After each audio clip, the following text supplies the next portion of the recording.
있습니다. 창세기 28장입니다. 1절부터 22절 천천히 함께 교독하도록 하겠습니다.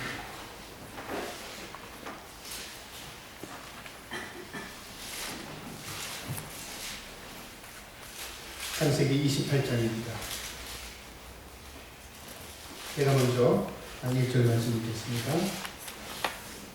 이삭이 야곱을 불러 그에게 축복하고 또 당부하여 이르되 너는 가나안 사람의 딸들 중에서 아내를 맞이하지 말고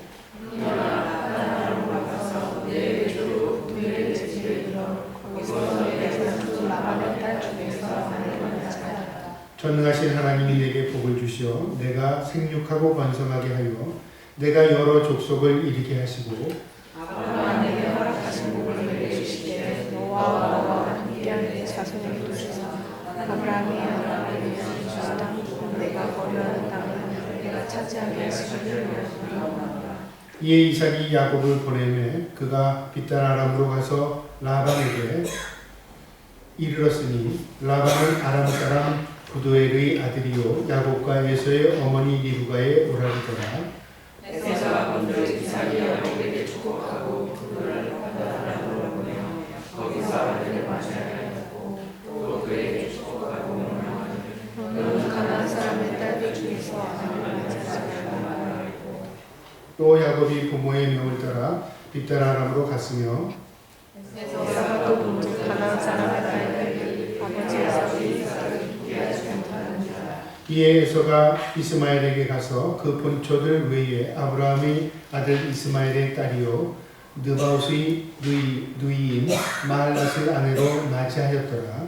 야곱이 베르세바에서 떠나 하란으로 향하였더니 한 곳에 이르러는 해가 진지라 거기서 유숙하려고 그곳에 한 돌을 가져다가 베개로 삼고 거기 누워 자더니 우리는 먼저 사닥다리가 땅 위에 서있으니 그 꼭대기가 하늘에 닿고 또 먼저 하나님의 사자들이 그 위에서 올라오리라 하고 또 본즉 여호와께서 그 위에 서서 이르시되 나는 여호와니 너희 조부 아브라함의 하나님이요 이삭의 하나님이라 내가 누워있는 땅은 내가 너와 내 자손에게 주리니 내 자손이 땅의 티끌같이 되어 내가 서쪽과 동쪽과 북쪽과 남쪽으로 퍼져나갈지라도 땅의 모든 족속이 너와 내 자손으로 말미암아 복을 받으리라. 내가 너와 함께 있어 내가 어디로 가든지 너를 지키며 너를 이끌어 이 땅으로 돌아오게 할지라 내가 내게 허락한 것을 다 이루기까지 너를 떠나지 아니하리라 하신지라.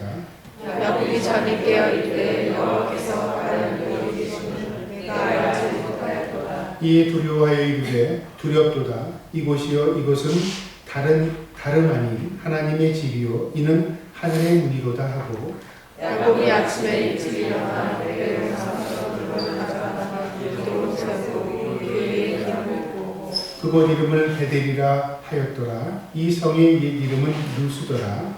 야곱이 서원하여 이르되 하나님이 나와 함께 계셔서 내가 가는 길 걸어서 나를 지키시고 먹을 떡과 입을 옷을 주시어 내가 평안히 아버지 집으로 돌아가게 하시면 여호와께서 나의 하나님이 되실 것이요 내가 기둥으로 세운 이 돌이 하나님의 집이 될 것이요 하나님께서 내게 주신 모든 것에서 10분의 1을 내가 반드시 하나님께 드리리이다 하였더라. 아멘. 기도하겠습니다. 살아서 우리 가운데 역사하시는 아버지 하나님, 이 시간도 온 찬양 예배로 하나님 앞에 영광을 돌립니다. 우리의 예배를 받아주시고 이 시간도 창세기 28장의 말씀을 통하여 주님을 만나기 원합니다. 우리의 모습 가운데 또 야곱의 모습이 있음을 고백합니다. 야곱이 야곱되게 하신 주님의 은혜가 우리에게도 있기를 원하노니 우리를 이스라엘 삼으시고 하나님의 백성 삼으시고 또 우리를 하나님께서 선하게 주님의 손으로 어루만져 이끌어 가셔서 하나님이 기뻐하는 모습으로 변화되게 하시고 거듭난 삶을 통하여 하나님 앞에 영광 돌리는 저희들 되게 하여 주시옵소서.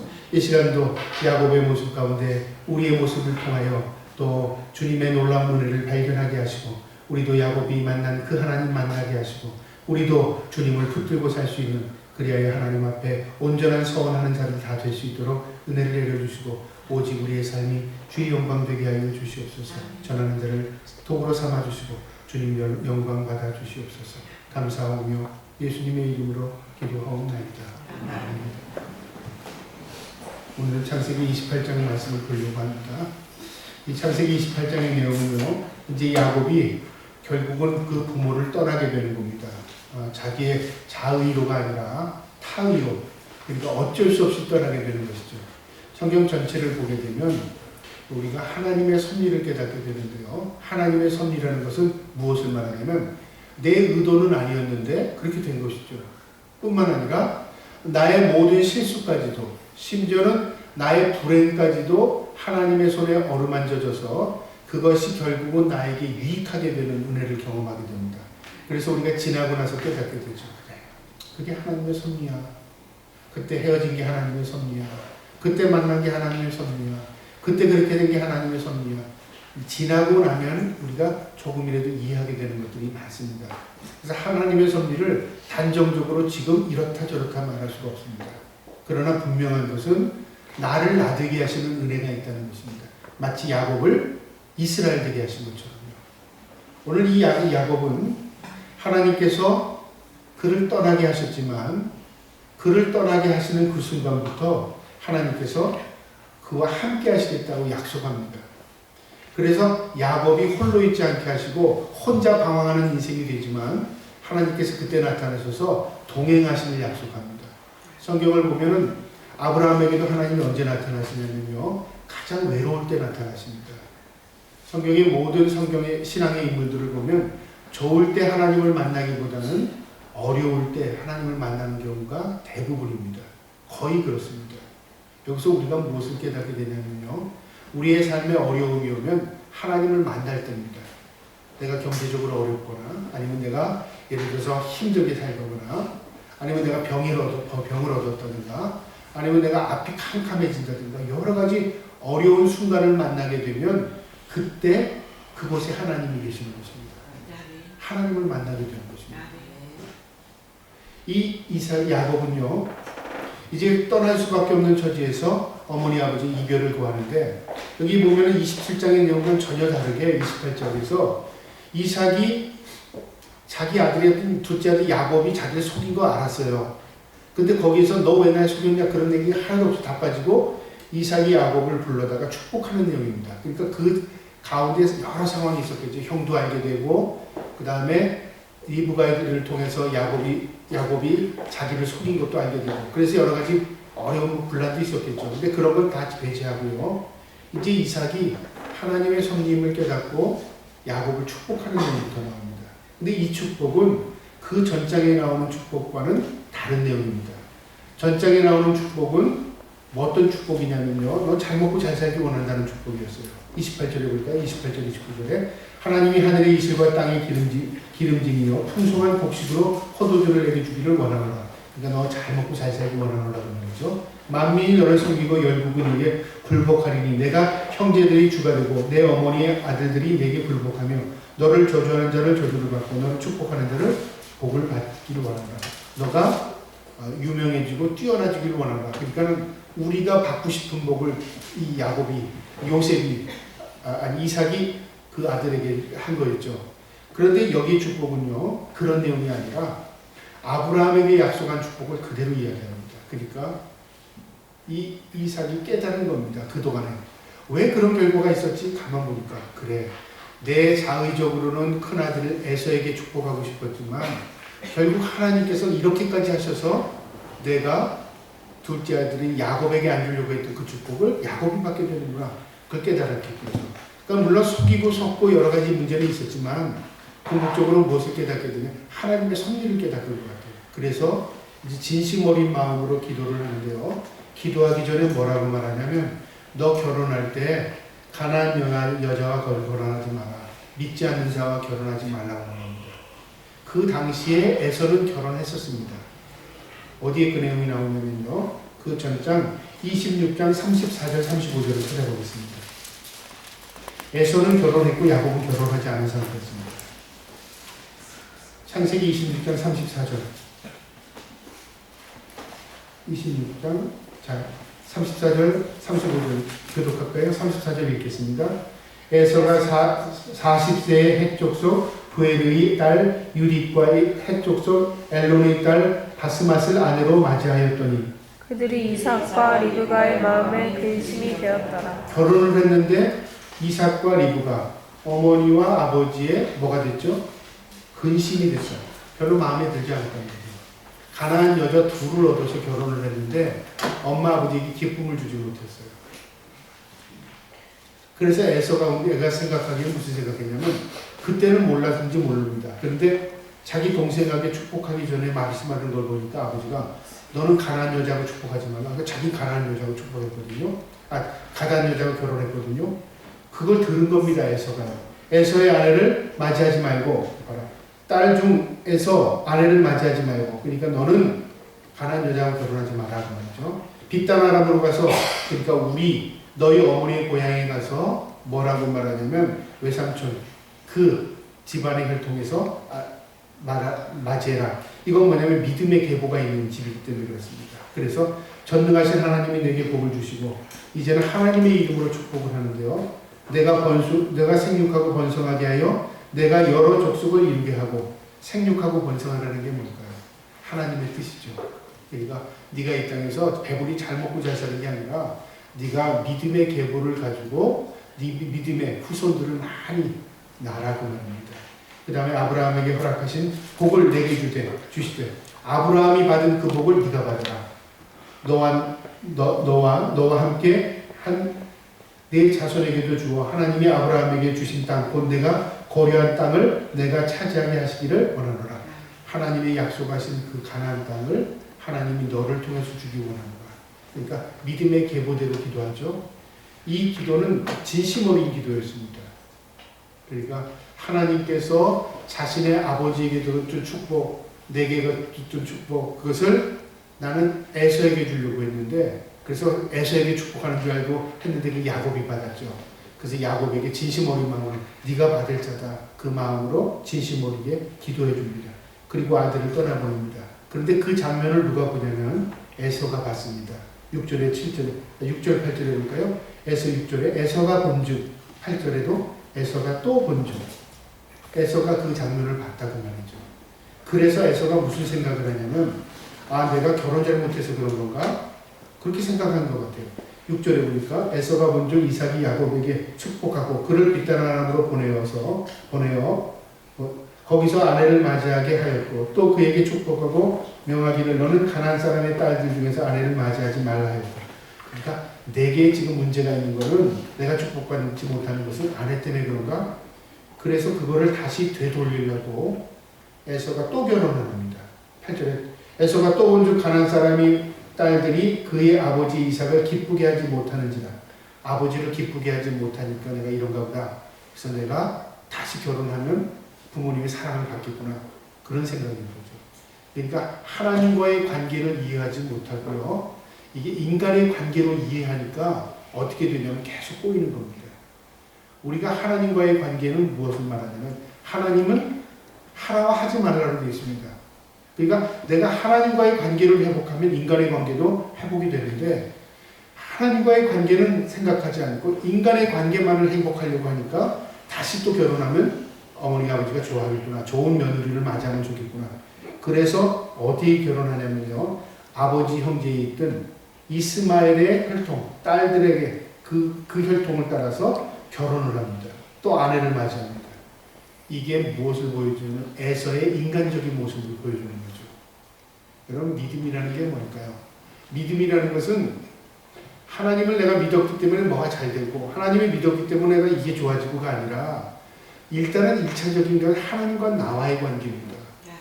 하나님과 나와의 관계에서의 문제가 회복이 되면 자연스럽게 하나님과의 관계가 회복이 되는 경우가 많습니다. 근데 이 에서처럼 아버지와 자신의 관계, 부모의 관계를 회복하기 위해서요.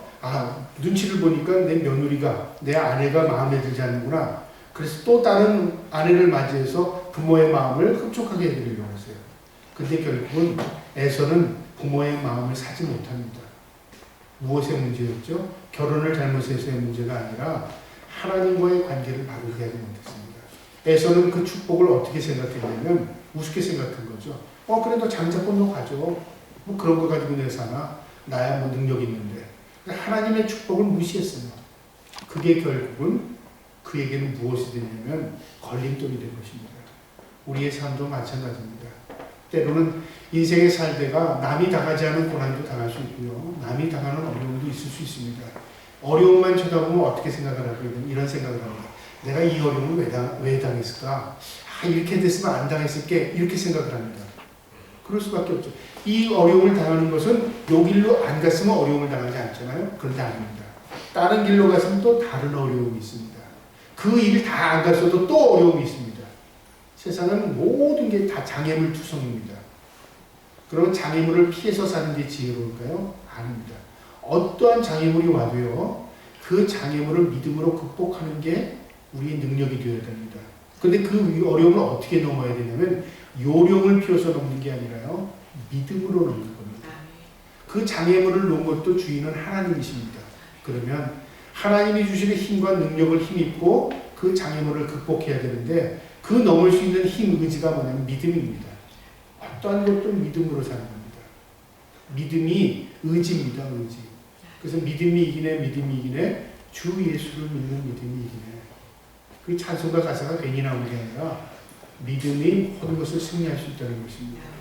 그래서 저는 그것에 대해서 놀랐습니다. 자, 이제 초점이 야곱에게 맞춰지는데요. 10절에 야곱이 이제 브엘세바를 향해 가는데 혼자 가다 보니까 여러 가지 마음에 많은 생각들이 있지 않았겠습니까? 이 혼자 가는 길이 이 야곱에게는 외로운 길이고 고독의 길이지만요, 이게 영적으로 보면 굉장히 축복의 길입니다. 하나님을 동행하는 길이 됩니다. 저는 가보고 싶은 데가 하나 있는데요, 앞으로 제가 살아생전에 갈 수 있으려나 모르겠어요. 샌디에고 그 순례자의 길이라는 게 있어요. 샌디에고를 가면은 그 순례자의 길이 있는데 그게 걸어서 한 20일 갔잖아요. 걸어서 20일 그냥 산길로 척박한 땅이 그건 모르겠습니다. 그 여행 상품도 있더라고요. 샌디에고 순례자의 길이라고. 그냥 배낭 하나 걸머지고 그냥 바닷길, 산길 막 하는 거예요. 뭐 경치가 아름다운 것도 뭐 별로 그냥 고독한 길입니다. 사람을 만나기 어려운 그런 고독한 길을 무작정 한 달 동안 걷는 겁니다. 걷다가 거기서 또 밥해 먹고 걷다가 밥해 먹고 그러면서 많은 것을 터득합니다. 그게 뭐냐면 그래서 제목을 붙였는데 순례자의 길이라고 제목을 붙였어요. 그것이 한 달 동안 이 체력이 문제가 아니라요, 많은 것을 생각하게 합니다. 혼자 걷는 길입니다. 혼자 걷는 길. 많은 길 선생님. 우리가 그렇게 어떤 길을 걷지 않아도요, 인생이 외롭다는 것은 혼자라는 거잖아요. 그 혼자 걸을 수 있다는 것은 뭐냐면 그 순간에 하나님을 만날 수 있다는 것입니다. 혼자요. 둘이면 수다 떨게 되죠. 셋이면 서로 좋은 일을 하게 되겠죠. 어떤 거 생각하겠죠. 생각을 모으니까요. 혼자면은 자기 혼자 모든 것을 해야 됩니다. 그러니까 외롭고 힘들잖아요. 대화의 상대도 없고. 그런데 그곳에서 하나님을 만날 수 있는 기회가 참 많습니다. 이 야곱은요, 혼자 가는 이 브엘세바의 길에 얼마나 외롭겠습니까? 직선거리로 400km입니다. 400km. 이 길을 이제 보따리 짐 짓고 이제 삼촌 집으로 가는 겁니다. 어떻게 말하면 집에서 형을 피해서 이제 도망가는 거죠. 가는 길에 밤에 잠이 들었습니다. 돌베개 베고 잔 겁니다. 12절에요. 꿈에 본주, 꿈이 나타난 겁니다. 사닥다리가 땅 위에 서 있는데 그 꼭대기가 하늘에 닿았고 또 본주 하나님의 사자들이 그 위에서 오르락내리라. 하나님의 사자, 천사들이죠. 하늘에 사닥다리가 닿는데 이 사닥다리라는 표현은 우리 이 성경인데요. 원어 성경에 보면은 계단, 하늘로 올라가는 길이라고 표현되어 있습니다. 어쨌든 하늘과 땅이 연결된 길이 있는데 거기에 천사들이 왕래하는 걸 봤다. 그러니까 무엇을 의미하냐면 하나님께로 가는 직통길을 발견한 건데요. 꿈속에서 나타난 겁니다. 거기에서 하나님을 보게 된 겁니다. 하나님을 만날 수 있다는 거죠. 외롭고 고독한 그 시간에 하나님을 만날 수 있는 하늘문이 열린 겁니다. 우리가 이 땅에서 살아갈 때, 힘들 때요, 고독할 때, 진짜 어려울 때, 그때 하나님이 우리에게 임재하십니다. 그래서 깨달음을 주실 때가 참 많습니다. 좋을 때 깨닫기보다는 나쁠 때, 어려울 때 깨닫기가 더 많죠. 이 어려운 시기가 야곱이 그곳에서 하나님을 만나게 됩니다. 그러면서 하나님이 뭐라고 말씀하시냐면 13절의 중반절에 나는 여호와니 나는 실체가 하나님이라고 말이죠. 너의 조부라 아브라함의 하나님이요 이삭의 하나님이다. 너희 아버지, 너희 할아버지 때부터 내가 택했던 그 하나님이라는 말이죠. 그래서 내가 너를 택한다는 말이죠. 내가 누워있는 땅은 내가 너와 내 자손에게 주리니 네가 지금 이곳에 있는 땅, 가나안 땅이죠. 내가 너 후손에게 주겠다. 그 하나님의 그 아브라함에게 약속했던 그 약속을 그대로 약속하는 겁니다. 내 자손이 땅의 티끌같이 되어 내가 서쪽과 동쪽과 북쪽과 남쪽으로 뻗쳐나갈지며 땅의 모든 족속이 너와 내 자손을 말미암아 복을 받으리라. 너가 복의 근원이 되리라. 누구에게 한 것입니까? 아브라함에게 하신 약속을 하나님께서 약속하셨어요. 여기서 무엇을 볼 수 있냐면 하나님의 신실성입니다. 하나님은 나를 나되게 하시는 은혜가 있는데요. 내가 뭘 잘해서 하나님께서 너 이렇게 한 게 아니라 너희 조상을 통해서 내가 너를 준다는 거죠. 자, 그런데 그럼 조상을 통해서 나에게 약속하셔서 나 그 약속 싫어요. 거부한다면 어떻게 될까요? 내가 그것을 피하거나 회피하면 어떻게 될까요? 내 복이 되지 않습니다. 하나님은 나 때문에 주신 복이 아니라 내 윗대에게 약속한 복을 내게 주시기 위해서는 내가 그 복을 수용해야 됩니다. 수용. 나도 그 복을 받기 원합니다. 예를 들어서 너에게 주신 그 네 윗대의 믿음을 너에게 주겠노라. 나 믿음 같은 거 필요 없어요. 내가 그 믿음을 거부한다면 어떻게 될까요? 그 믿음이 내게 안 되죠. 그러나 하나님 나도 믿음 주시옵소서. 그럼 어떻게 될까요? 그 복이 배가 됩니다. 왜 그럴까요? 아버지가 받던, 할아버지가 받았던 그 복을 내가 받고 나의 복도 받는 거죠. 그렇게 되지 않겠습니까? 그러니까 믿음이라는 것은 복인데 그 복은 뭐냐면 수용입니다. 내가 받겠습니다 해야 되는 거죠. 선물이 이거죠. 선물이 뭐예요? 너 이거 가질래? 그럴 때 받는 사람이 감사합니다 하고 받으면 내게 되는 거죠. 선물은 내가 줬는데 나 그거 싫어요 거부하면 내게 되지 않잖아요. 하나님과 우리의 관계도 그렇습니다. 하나님 우리에게 좋은 것을 주시기 위해서 우리에게 준비하셔서 주시지만 받는 자가 그것을 수용해야 됩니다. 15절에요. 내가 너와 함께 있어 내가 어디로 가든지 너를 지키며. 첫 번째, 그렇게 복을 약속하시고 네가 이 순간 너 혼자 가지만 너 혼자가 아니라 너를 내가 지켜주겠다. 그 다음에 이 땅으로 돌아오게 하겠다. 그 다음에 너를 떠나지 아니하리라. 15절에 다 내용이 있죠. 너를 지키며 너를 이끌어 이 땅으로 돌아오게 할지라 내가 내게 허락하신 것을 다 이루기까지 너를 떠나지 아니하리라. 지키시고 보호하시고 인도해 주신다는 약속이죠. 이게 동행입니다. 하나님께서 임마누엘 하나님이 함께 하시다는 거예요. 가장 큰 축복입니다. 가장. 이것을 야곱이 어떻게 하냐 보면요. 받아들입니다. 16절에 야곱이 잠을 깨어 이르되 여호와께서 과연 여기 계시거늘 내가 알지 못하였다. 과연 여기가 계시다는 건 뭐냐면 척박한 땅이기 때문에 시선들도 아무것도 없으니까 누구나 봐도 거기는 하나님의 임재를 경험하지 못한다고 생각했어요. 그런데 외롭고 척박한 땅, 캄캄한 밤에 그곳에서 하나님을 만날 줄 누가 알았어요? 그래서 야곱이 고백하는 겁니다. 과연 여기가 계시거늘 내가 알지 못했더라. 나는 몰랐는데 이런 곳에 계실 줄 내가 어떻게 알아? 외로운 곳에. 내가 절망 가운데 하나님이 계실 줄 난 몰랐어. 내가 힘들고 어려울 때 하나님이 나와 함께 하시는 줄 난 몰랐어. 그것을 야곱이 경험한 겁니다. 처음 경험한 겁니다. 그래서 야곱이 17절에 이에 두려워하여 이르되 두렵도다 이곳이요. 왜 두려워했습니까? 하나님을 보게 됐으니까 얼마나 두렵겠습니까? 이곳을 다름 아닌 하나님의 집이요. 하나님의 임재를 거기서 봤으니까 하나님의 집이라고 말할 수밖에 없죠. 그래서 그는 히브리 말로 베델이라고 말했답니다. 그 베델이 하나님의 집 그런 말이죠. 그 다음에 하늘의 문이로다. 하늘로 직통으로 통하는 문이구나. 너무너무 감격한 겁니다. 그래서 하나님이 계신 곳은 어디냐면요. 우리가 고통당하는 것, 우리가 고난 가운데 있는 것, 힘든 곳에 하나님은 그곳에 계십니다. 우리가 행복하고 즐겁고 살기 좋은 곳에 하나님이 계시지 않습니다. 그래서 하나님의 마음이 머무는 곳이라는 말은 하나님이 항상 관심을 가지고 계신 곳에 내도 관심을 갖게 되면 그곳에서 하나님을 만나는 경우가 참 많은 거죠. 이처럼 그는 하늘의 문이라고 말합니다. 18절에 야곱이 아침에 일찍이 일어나 베개로 삼았던 돌을 가져다가 기둥으로 세우고 그 위에 기름을 붓고 자기는 그저 무심코 잤던 그 베개를 돌을 세워서 그 안에 기름을 붓고 그러니까 기념비를 세운단 말이죠. 기념비. 내가 영원히 이 장소를 잊지 않겠습니다. 그러면서 서원하는 내용이 있습니다. 이름을 거기 베델이라는 이름을 자기 나름대로 정하고요. 나중에 베델이 뭐가 되죠? 하나님의 전이 이거에서 거기다가 뭘 짓죠? 성소를 짓죠. 베델에다가요. 어쨌든 20절에 보면 야곱이 서원했다는 이르되 하나님이 나와 함께 계셔서 내가 가는 길 이 길에서 나를 지키고 먹을 떡과 입을 옷을 주시며, 쉽게 말하면 지금 하나님 나와 함께 하시고 나를 지켜주시고 나를 이곳에 돌아오게 하시고 인도하시면 그런 서원을 하는 건데, 이 서원은 조건부 서원이 아닙니다. 서원이라는 건 뭐냐면 자발적인 고백인데요.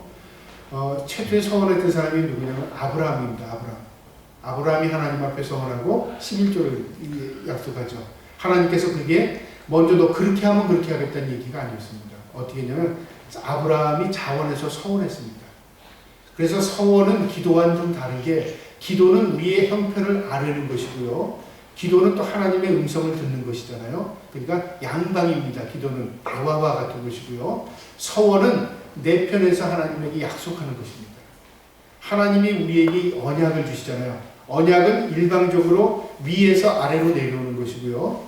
우리의 서원은 아래에서 위로 올려드리는 것입니다. 내가 반드시 이렇게 하겠습니다. 근데 그 조건부로 이렇게 하시면 이렇게 하겠습니다. 아닙니다. 여기에 지금 조건부라 함께 하시면 지키시면 그런 내용이 아니에요. 하나님이 먼저 내가 지키시고 함께하고 여기도 돌아오게 하겠다 했죠. 하나님의 약속이 반드시 이루어질 줄 믿습니다. 그렇게 이루어지시면 내가 서원하는 것 하나님 들어주셔야 그 말이죠. 그 서원을 하는 겁니다. 21절에 내가 평안히 아버지의 집으로 돌아가게 하시오면 여호와께서 나의 하나님이 되실 것이요 내가 하나님을 섬기겠다. 내 주인으로 섬기겠다. 그 다음에 또 뭐냐면 내가 기둥으로 세운 이 돌이 하나님의 집이 될 것이요 내가 이곳에 예배하는 장소가 될 것이고, 그 다음에 하나님께서 내게 주신 모든 것에 10분의 1을 내가 드리리라. 하나님께 10분의 1을 하나님을 인정하고 내가 구별하겠습니다. 그렇죠. 이게 서원이었습니다. 그래서 서원은 무엇을 말하냐면요, 하나님께서 때로는 우리를 통해서 서원하게 하시는 하나님의 섭리가 있습니다. 저도 서원한 사람 가운데 하나입니다. 서원해서 목사가 됐잖아요. 성경에 보면은 서원한 사람들이 여러 있습니다. 그 구약 시대에 보면은 나시린들은 다 서원한 사람들입니다. 그러니까 부모가 서원해서 나시린이 되는 경우도 있고요. 자신이 구별해서 서원하는 경우도 있습니다. 잘못된 서원하는 사람도 있죠. 전쟁에 나갔다가 승리하기만 하시면 조건부 서원입니다. 내가 나를 맞이하게로 나오는 자는 첫사람 누구든 나의 그 승리를 기뻐하는 사람에게 내가 그를 제물로 바치겠다. 누구였죠? 사사시대 운니엘. 자기 딸이 나올 줄 몰랐잖아요. 내가 전쟁에 나가서 승리기만 하면 하나님 나를 환영하러 나오는 사람, 내가 아내가 되든 딸이 되든 내 가장 사랑하는 사람이 되든 내가 제물로 바치겠습니다.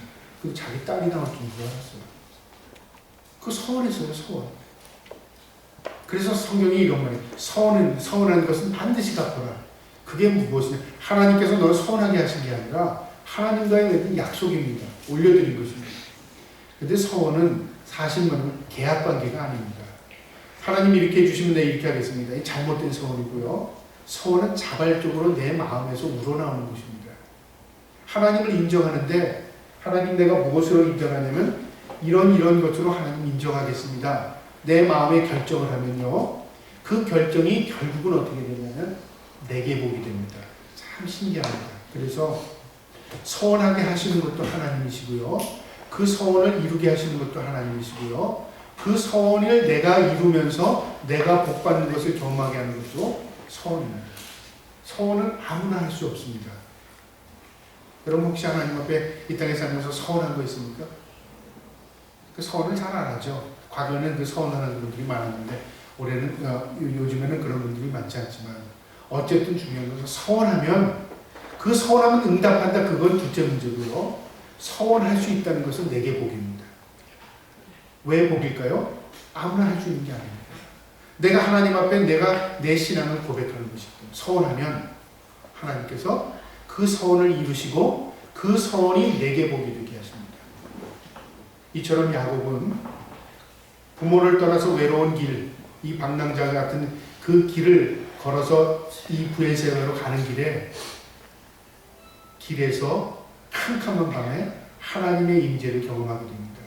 그리고 그 하나님께서 그 약속을 야곱을 통해서 신실하게 이루어갔고요. 결국은 이 하나님이 약속한 그 모든 것들, 함께하는 것, 지켜주신 것, 돌아오게 하신 것, 다 하나님이 이루셨습니다.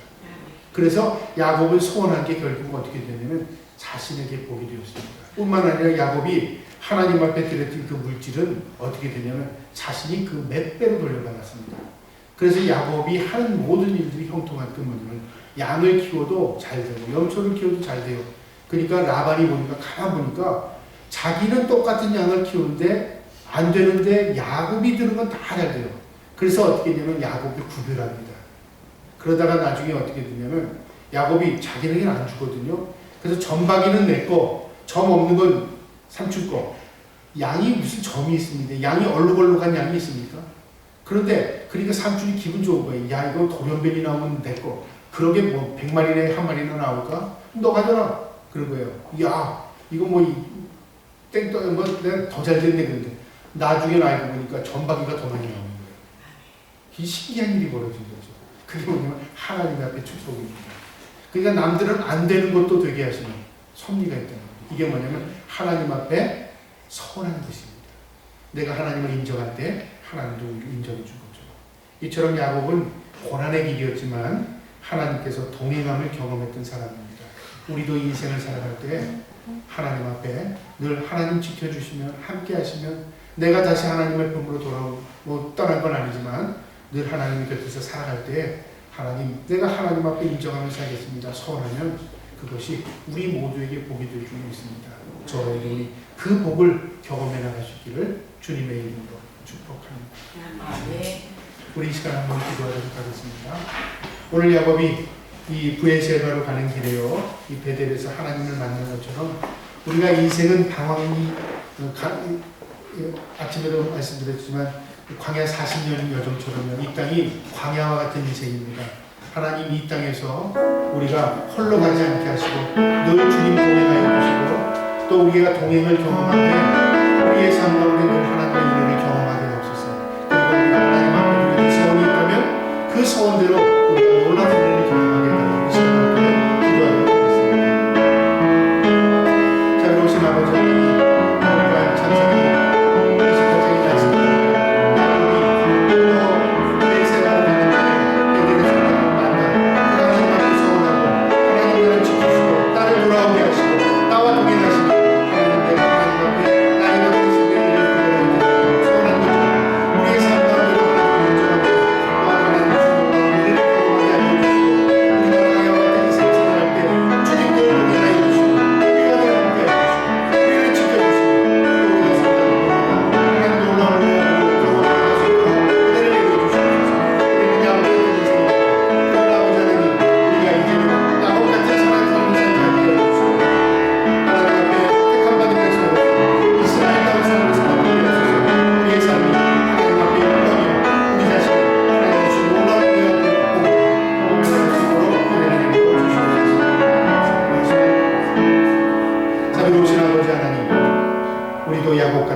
우리가 야곱으로 끝나는 게 아니라 이스라엘처럼 하나님 앞에 택함받은 백성 되게 하셔서 우리의 인생을 늘 주님과 동행하게 하시고 늘 주님의 지키심과 보호하심을 경험하게 하여 주시고 우리가 손 닿는 것마다 복이 되게 하여 주시고 또 하나님의 놀라운 은혜가 우리의 삶에 나타날 수 있도록 은총 내려 주시옵소서. 감사하며 예수님의 이름으로 기도하옵나이다. 아멘. 찬송하시겠습니다. 찬송가 312장입니다.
가르친 기도로 마치겠습니다.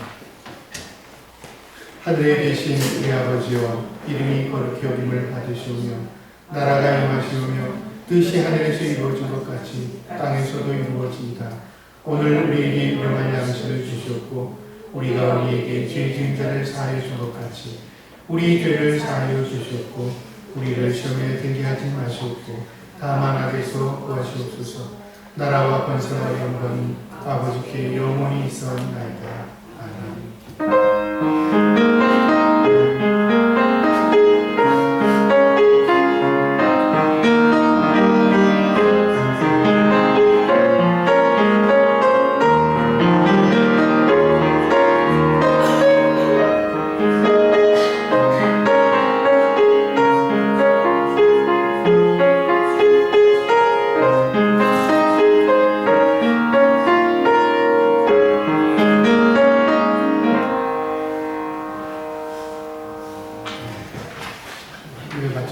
우리 옆에 분과 인사할게요. 야곱과 함께 동행하신 것처럼 우리도 고백하는 마음으로 하나님이 우리를 지켜주십니다 고백할까요? 하나님이 우리를 지키십니다. 늘 그 은혜를 경험하며 살기를 축복합니다. 예배 마쳤습니다. 감사합니다.